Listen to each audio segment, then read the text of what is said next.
আজ তারাবির নামাজের পর এই 12টি জিকিরের আমল যে ব্যক্তি করবে, ইনশাআল্লাহ তাআলা রব্বুল আলামিন যদি চায় তাকে মৃত্যুর পর জান্নাত নামক শ্রেষ্ঠ সম্পদ দান করে দিলেও দিতে পারেন। দেখেন প্রিয় দর্শক, নবীজি সাল্লাল্লাহু আলাইহি ওয়াসাল্লাম বলেন, যেই মানুষ কবরের মধ্যে যাইয়া আটকেয়া যাইবে তার চেয়ে হতভাগা কপাল পরা আর কারো নেই। আর যেই ব্যক্তি কবরের জিন্দেগিতে পার পেয়ে যাবে, অর্থাৎ নাজাত পেয়ে যাবে, তার জীবনটা সব জায়গায় সুখময় হয়ে যাইবে। সুবহানাল্লাহ। তাই তো নবীজি বলেন, কবর হলো আখিরাতের প্রথম ঘর। তাই প্রিয় দর্শক, আমরা যদি কবরের জিন্দেগিতে নাজাত পাইতে চাই অথবা হাশরের ময়দানে যদি নাজাত পাইতে চাই, তাহলে এই 12টি জিকিরের আমল এই পবিত্র রমাজান মাস জুড়ে তারাবির সালাতের পর ইনশাআল্লাহ পাঠ করব। দেখেন, আপনার সাথে যে আল্লাহ তাআলা জান্নাতের ওয়াদা করেছেন যে আমি তোমাকে জান্নাত দান করব, ওই জান্নাত কেমন আপনি জানেন? আল্লাহ অপর জায়গায় বলেন, সেইখানে তোমরা যা চাইবা তাই পাইবা। ধরুন আপনি জান্নাতের মধ্যে শুয়ে রয়েছেন, অর্থাৎ বিশ্রাম করতেছেন, ঘুমান না।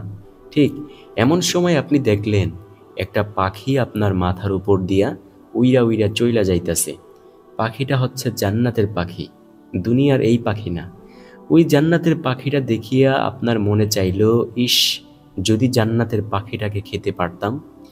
এই ইস বলার সাথে সাথেই ফেরেশতারা স্বর্ণের প্লেটের মধ্যে ভুনা করিয়া আপনার সামনে ওই পাখিটাকে নিয়ে আসবে এবং আপনার মুখে দিয়ে দেবে এই পাখিটাকে।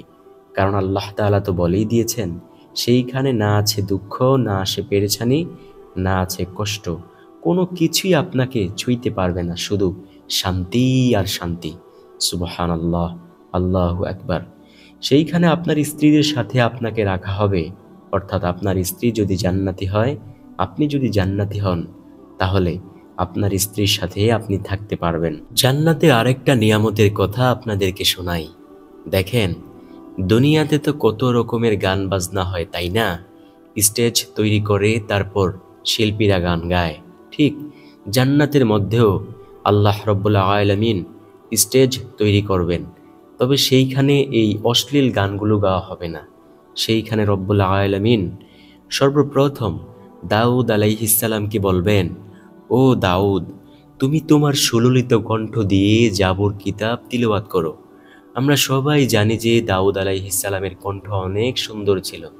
দাউদ আলাইহিস সালাম তার সুললিত কণ্ঠ দিয়ে জাবুর কিতাব তিলাওয়াত শুরু করবেন। জাবুর কিতাব তিলাওয়াত শুরু করার পর মানুষগুলো শ্রুতিমধুরভাবে খুব সুন্দর করে তারা শুনতে থাকবে। সুবহানাল্লাহ। এইবার দ্বিতীয়ত আল্লাহ তাআলা বলবেন, ও আমার বন্ধু মুহাম্মদ সাল্লাল্লাহু আলাইহি ওয়াসাল্লাম, আপনি একটু কোরআন তিলাওয়াত করুন। নবীজি সাল্লাল্লাহু আলাইহি ওয়াসাল্লাম পবিত্র কোরআনুল কারীমের দামি সূরা সূরাতুল ইয়াসিন তিলাওয়াত শুরু করবেন। নবীজির কণ্ঠ এতটাই সুন্দর হবে যে মানুষগুলো বেহুশ হয়ে যাবে। সুবহানাল্লাহ, আল্লাহু আকবার।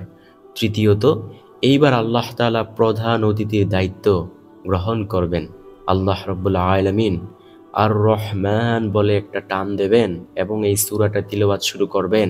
আর সেই মধুর আওয়াজ শুনে সব জান্নাতি বান্দাবান্দিরা বেহুশ হয়ে যাবে। এই বেহুশ অবস্থায় যে কত বছর পর্যন্ত চলে যাবে সেটা একমাত্র আল্লাহ তাআলাই ভালো জানেন।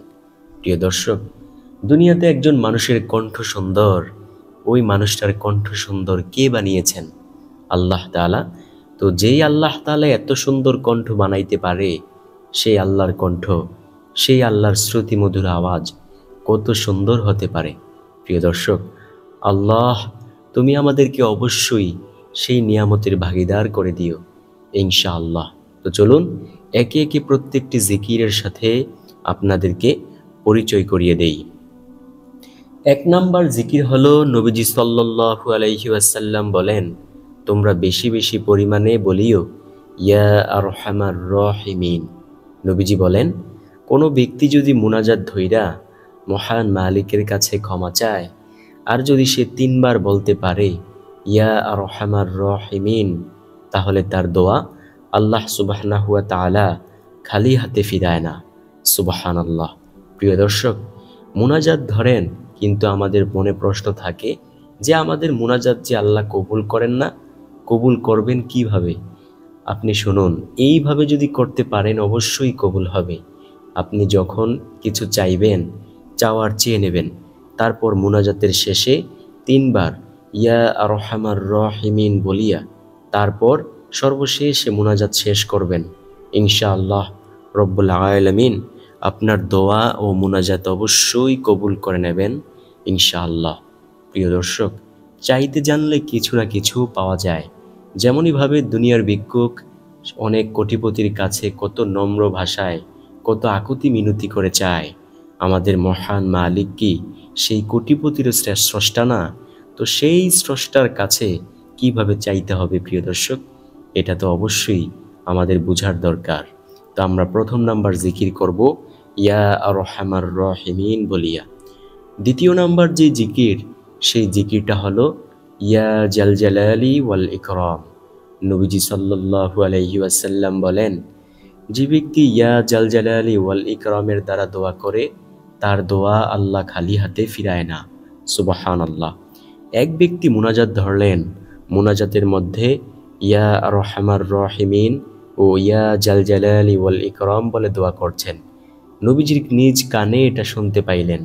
নবীজির সাথে সাথে বললেন, আজকে তোমার যা চাওয়ার তা আল্লাহর দরবার থেকে চেয়ে নাও, কারণ এই ইয়া জাল জালালি ওয়াল ইকরাম এমন দামি একটি বাক্য, এটার দ্বারা দোয়া করলে রব্বুল আলামিন সেই দোয়া খালি হাতে ফিরায় না। সুবহানাল্লাহ, আল্লাহু আকবার। প্রিয় দর্শক, অবশ্যই বেশি বেশি পরিমাণে ইয়া জাল জালালি ওয়াল ইকরামের জিকির করব ইনশাআল্লাহ। তৃতীয় নাম্বার জিকির হলো হাসবুনাল্লাহু ওয়া নি'মাল ওয়াকিল, নি'মাল মাওলা ওয়া নি'মান নাসির। কোনো ব্যক্তি যদি দুনিয়ার কল্যাণ চায়, সে যেন বেশি বেশি পরিমাণে বলে হাসবুনাল্লাহু ওয়া নি'মাল ওয়াকিল, নি'মাল মাওলা ওয়া নি'মান নাসির। ইনশাআল্লাহ আল্লাহ সুবহানাহু ওয়া তাআলা তাকে দুনিয়ার কল্যাণ দান করবেন ইনশাআল্লাহ। চতুর্থ নাম্বার যে জিকির, সেই জিকিরটা হলো লা হাওলা ওয়ালা কুওয়াতা ইল্লা বিল্লাহ। নবীজি বলেন, ও সাহাবায়ে কেরাম, আমি কি তোমাদেরকে জান্নাতের গুপ্তধনের সন্ধান দেব? সাহাবায়ে কেরাম তো ছিল আমলের জন্য পাগল পারা। সাহাবায়ে কেরাম বললেন, হ্যাঁ ইয়া রাসূলুল্লাহ সাল্লাল্লাহু আলাইহি ওয়াসাল্লাম, বলুন কোন সেই জান্নাতের গুপ্তধন? নবীজি সাল্লাল্লাহু আলাইহি ওয়াসাল্লাম বলেন, শোনো, জান্নাতের গুপ্তধন হলো লা হাওলা ওয়ালা কুওয়াতা ইল্লা বিল্লাহ। এটা যে পাঠ করবে, সে জান্নাতের গুপ্তধনের সন্ধান পেয়ে যাইবে। সুবহানাল্লাহ। প্রিয় দর্শক, যদি জান্নাতের গুপ্তধনের সন্ধান পেতে চান, তাহলে বেশি বেশি পরিমাণে লা হাওলা ওয়ালা কুওয়াতা ইল্লা বিল্লাহ পাঠ করুন। ইনশাআল্লাহ জান্নাতের গুপ্তধনের সন্ধান পেয়ে যাইবেন। প্রিয় দর্শক, যে ব্যক্তি জান্নাতের গুপ্তধনের সন্ধান পাইবে, সে কি জান্নাত পাইবে না? অবশ্যই জান্নাত পাইবে ইনশাআল্লাহ। তো আমরা বেশি বেশি পরিমাণে লা হাওলা ওয়ালা কুওয়াতা ইল্লা বিল্লাহ পাঠ করব। পঞ্চম নাম্বার যে জিকিরের কথা বলবো, সেই জিকিরটা হলো লা ইলাহা ইল্লাল্লাহ। নবী মূসা আলাইহিস সালাম আল্লাহকে বললেন, আল্লাহ, আপনি আমাকে এমন একটা জিকির, এমন একটা বাক্য শিখিয়ে দেন তো, সেই বাক্যটা যাতে কেউ না জানে, এবং এই বাক্য দিয়ে যাতে আমি আপনাকে ডাকতে পারি। তখন রব্বুল আলামিন বলে, ও নবী মূসা, তুমি বলো লা ইলাহা ইল্লাল্লাহ। নবী মূসা আলাইহিস সালাম বলেন, আল্লাহ, আমি চাইলাম আপনার নিকট দামি একটা বাক্য, আর আপনি আমাকে এমন ছোট্ট একটা বাক্যের কথা বললেন। তখন আল্লাহ তাআলা বলেন, ও নবী মূসা, এই বাক্যটাকে তুমি ছোট মনে করিও না। এই বাক্যের ওজন এত বেশি যে সমগ্র সৃষ্টি জগৎকে যদি তুমি এক পালায় রেখে এই বাক্যটাকে আরেক পালায় রেখে ওজন দিয়ে দাও, তারপরেও এই বাক্যের ওজনের সমতুল্য হবে না। সুবহানাল্লাহ। প্রিয় দর্শক, বুঝতে পেরেছেন কত দামি একটি বাক্য হলো লা ইলাহা ইল্লাল্লাহ। নবী মূসা আলাইহিস সালাম বললেন, আল্লাহ, আমার বুঝতে বাকি নাই। অন্য জায়গায় এসেছে, হাশরের মাঠে নবী মুহাম্মদুর রাসূলুল্লাহ সাল্লাল্লাহু আলাইহি ওয়াসাল্লামকে আল্লাহ রাব্বুল আলামিন ডাইকা বলবেন, ও আমার বন্ধু হাবিব মুহাম্মদ সাল্লাল্লাহু আলাইহি ওয়াসাল্লাম, আপনি আপনার ওই সমস্ত উম্মতদেরকে লইয়া জান্নাতে প্রবেশ করুন যে জীবনে একবার হলেও বলেছে লা ইলাহা ইল্লাল্লাহ এবং এর উপর ঈমান এনেছে ও ঈমান নিয়েই মৃত্যুবরণ করেছে। সুবহানাল্লাহ। প্রিয় দর্শক, এই জিকিরের এতটাই দাম। হাদিসের মধ্যে এসেছে যে কোনো ব্যক্তি যদি দুনিয়াতে বৈশা বলে লা ইলাহা ইল্লাল্লাহ, এই জিকিরের আওয়াজ শুনিয়া আরশের নিকট একটি নূরের খুঁটি রয়েছে, ওই খুঁটিটুকু জোরে জোরে কাঁপতে থাকে। তখন আল্লাহ বলতে থাকেন, ও খুঁটি, কেন তুমি কাঁপো? চুপ করো, কেঁপো না। খুঁটি বলতে থাকে, আল্লাহ, যতক্ষণ পর্যন্ত আপনি এই কালিমা পাঠকারীকে ক্ষমা না করবেন ততক্ষণ পর্যন্ত আমি চুপ করতে পারবো না, আমি শুধু কাঁপতেই থাকবো। তখন আল্লাহ সুবহানাহু ওয়া তাআলা বলেন, ও খুঁটি, যাও, আমি আমার সেই বান্দাটাকে অথবা সেই বান্দিটাকে ক্ষমা করে দিলাম। সুবহানাল্লাহ। তো প্রিয় দর্শক, বেশি বেশি পরিমাণে লা ইলাহা ইল্লাল্লাহ, লা ইলাহা ইল্লাল্লাহ, লা ইলাহা ইল্লাল্লাহ এই জিকির করব ইনশাআল্লাহ। সপ্তম নাম্বার যে জিকিরের কথা বলবো সেই জিকিরটি হলো সুবহানাল্লাহি ওয়ালহামদুলিল্লাহি ওয়ালা ইলাহা ইল্লাল্লাহু ওয়াল্লাহু আকবার। নবীজি সাল্লাল্লাহু আলাইহি ওয়াসাল্লাম বলেন, কোনো ব্যক্তি যদি এই জিকিরগুলো করতে পারে, যেমনইভাবে শীতকালীন সময়ে গাছের পাতাগুলো ঝরে পড়ে যায়, ঠিক তেমনইভাবে তার গুনাহগুলো আল্লাহ রাব্বুল আলামিন ঝেড়ে ফেলে দিবেন। সুবহানাল্লাহ, আল্লাহু আকবার। নবীজি ও তার প্রিয় সাহাবী আবু হুরায়রা রাদিয়াল্লাহু তাআলা আনহু কোনো এক জায়গায় যাচ্ছেন। নবীজি একটা গাছের ডাল ধরলেন, জোরে ঝাঁকি দিলেন, এতে কইরা গাছের কিছু পাতা ঝরে পড়ল। নবীজি সাল্লাল্লাহু আলাইহি ওয়াসাল্লাম বলেন, ও আবু হুরায়রা, দেখো, এই যে আমি ঝাঁকি দেওয়ার কারণে কিছু গাছের পাতা ঝরে পড়ল। আবু হুরায়রা, কোনো ব্যক্তি যদি সুবহানাল্লাহি ওয়ালহামদুলিল্লাহি ওয়ালা ইলাহা ইল্লাল্লাহু ওয়াল্লাহু আকবার এই চারটা জিকির একত্রে করতে পারে, রব্বুল আলামিন তার অন্তর থেকে গুনাহের ময়লাগুলো এমনইভাবে ঝেড়ে ফেলে দিবেন। সুবহানাল্লাহ। প্রিয় দর্শক, আমরা বেশি বেশি পরিমাণে এই জিকিরটি করার চেষ্টা করব ইনশাআল্লাহ। আল্লাহ রব্বুল আলামিন আমাদেরকে সেই তৌফিক দান করুক। একটা কথা হলো, আল্লাহ যদি তৌফিক দান করে দুনিয়াতে সব কিছুই সম্ভব, আর আল্লাহ যদি তৌফিক না দান করে দুনিয়াতে কোনো কিছুই সম্ভব না। তাই আমরা বেশি বেশি পরিমাণে এই জিকির করার জন্য তৌফিক কামনা করব আল্লাহর কাছে ইনশাআল্লাহ। অষ্টম নাম্বার যে জিকিরের কথা বলবো সেই জিকিরটি হলো সুবহানাল্লাহিল আযীমি ওয়া বিহামদিহি। নবীজি সাল্লাল্লাহু আলাইহি ওয়াসাল্লাম বলেন, এই দুনিয়াতে যত কিছুর উপর সূর্য উদিত হয় সব কিছুর চাইতে দামি হলো সুবহানাল্লাহিল আযীমি ওয়া বিহামদিহি। সুবহানাল্লাহ। নবীজি আরও বলেন, এই বাক্যগুলো কিন্তু জিহ্বায় উচ্চারণে অনেক বেশি সহজ এবং দয়াময় রব্বুল আলামিনের কাছে অনেক বেশি প্রিয়। তাই প্রিয় দর্শক, বেশি বেশি পরিমাণে এই বাক্যগুলো পাঠ করার চেষ্টা করব। নবম নাম্বার জিকির হলো সুবহানাল্লাহি ওয়া বিহামদিহি সুবহানাল্লাহিল আযীম। নবীজি সাল্লাল্লাহু আলাইহি ওয়াসাল্লাম বলেন, কোনো ব্যক্তি যদি এই জিকিরটা 100 বার করতে পারে প্রতিদিন, তার গুনাহের পরিমাণ যদি সমুদ্রের ফেনা রাশির সমতুল্য হয়ে থাকে, তারপরেও রব্বুল আলামিন সেই গুনাহগুলোকে ক্ষমা করে দেবেন। সুবহানাল্লাহ, আল্লাহু আকবার। প্রিয় দর্শক, আপনার আমার গুনাহ যদি পাহাড় পরিমাণও হয়ে থাকে, তারপরেও এই জিকিরটা যদি দৈনিক 100 বার করতে পারি, আল্লাহ সেই গুনাহগুলোকে ক্ষমা করে দেবেন ইনশাআল্লাহ, ইনশাআল্লাহ। দশম নাম্বার যে জিকিরের কথা বলবো সেটা হলো সুবহানাল্লাহি ওয়া বিহামদিহি। নবীজি সাহাবায়ে কেরামদেরকে ডাকলেন, ডাইকা বললেন, ও সাহাবায়ে কেরাম, আমি কি তোমাদেরকে এমন একটি আমলের কথা বলবো যে আমল যদি তোমরা করতে পারো, শোনো, ওই আমলের দাম হাসরের মাঠে সবচেয়ে বেশি হবে। তোমাদের চেয়ে দামি আমল আর কারো হবে না। সাহাবায়ে কেরাম তো ছিল আমলের জন্য পাগল পারা। সাহাবায়ে কেরাম বললেন, ইয়া রাসূলুল্লাহ সাল্লাল্লাহু আলাইহি ওয়াসাল্লাম, বলুন কোন সে আমল? তখন নবীজি সাল্লাল্লাহু আলাইহি ওয়াসাল্লাম বলেন, শোনো, যে ব্যক্তি প্রতিদিন 100 বার বলবে সুবহানাল্লাহি ওয়া বিহামদিহি, তার আমলের দাম হাসরের মাঠে সবচেয়ে বেশি হবে।